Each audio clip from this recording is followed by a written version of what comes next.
Stage 4 of the Volta Algarve had everybody guessing what was going to happen. A likely sprint, but with a few hills towards the end of the 175-kilometre mark, there could be late attacks.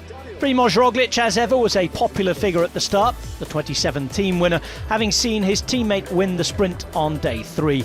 Giro D'Italia was going to be up against perhaps Biniam Girmay yet again. Alaphilippe had his own teammate Dainese relegated for a move the day before, and Jonas Vingegaard, well, maybe ready to support Wout van Aert. Leaving Albufeira, one of the biggest mass tourism resorts in the Algarve, and heading into the hills away from the beaches. Alto do Maiao, yes, we're used to seeing it on the final day as the final mountain. Don't worry, it'll be back in time trial form on stage 5. 3 other classified climbs, intermediate sprints and bonus seconds on a couple of occasions before a finish in the Algarve capital, Faro. It was the usual start just after lunchtime. A couple of damp roads after a bit of rain, but the sun would soon be out again, with Jan Christen leading the race by 4 seconds from his teammate João Almeida. 12 bonus seconds before they even got to the finish. Would things shake up? Well, we had 4 riders up the road, led by Tibani. Nicolas Tibani would be taking more points in the King of the Mountains classification, and he'd be on his way to taking the jersey. A maximum gap of 5 minutes was attempted to be pulled back, but it was really making it hard work for those in the peloton. Van Geluwe, Sorarain and a couple of other riders were there, including Jacobs. As many as 6 teams riding behind. The gap still at 3 minutes though, with 65 kilometres remaining. 2 chasers, Eulalio and Van Mechelen for Bahrain.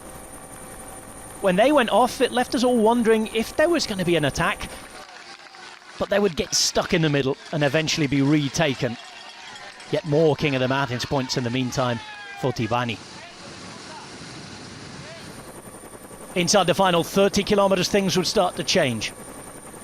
On the way to bonus seconds, they were taken by the breakaway, with Visma Lease bikes starting to try and put the pressure on the final couple of climbs.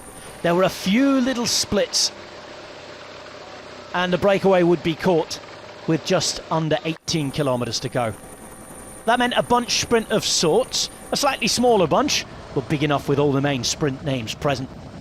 Once more on the way into the final 3Ks. Hand up from Vingegaard, a puncture, but with it occurring 2Ks from the finish, it'll be a thumbs up from the Commissar and the same time as everybody else. One roundabout before a push uphill, ever so slightly steeper than the stage in Tavira the day before. Again, a strong rider's sprint. Girmay would go, the Lee having a move as well. The winner on day 3 going early and having to go from a long way back, in fact. So it would not be the day for Giro D'Italia. Ganna was there, but so was Milan Fretin, beating Wout van Aert and the rest. Sturman involved in the sprint too, but Milan Fretin winning for the 2nd time in 6 days following his victory at the Clásica de Almería. Fretin, Meurs, Ganna, De Lee and Girmay the top 5, with Mikkels up there as well in 6th. A vital win for Cofidis.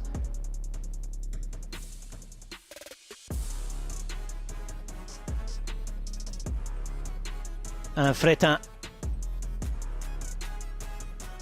coming around Wout van Aert. Maybe a check or 2 for him and from Dainese. But Van Aert afterwards admitting that he wasn't the strongest on the day. Fretin allowed to take the win. And the last road stage of the Volta Algarve would be won by Cofidis.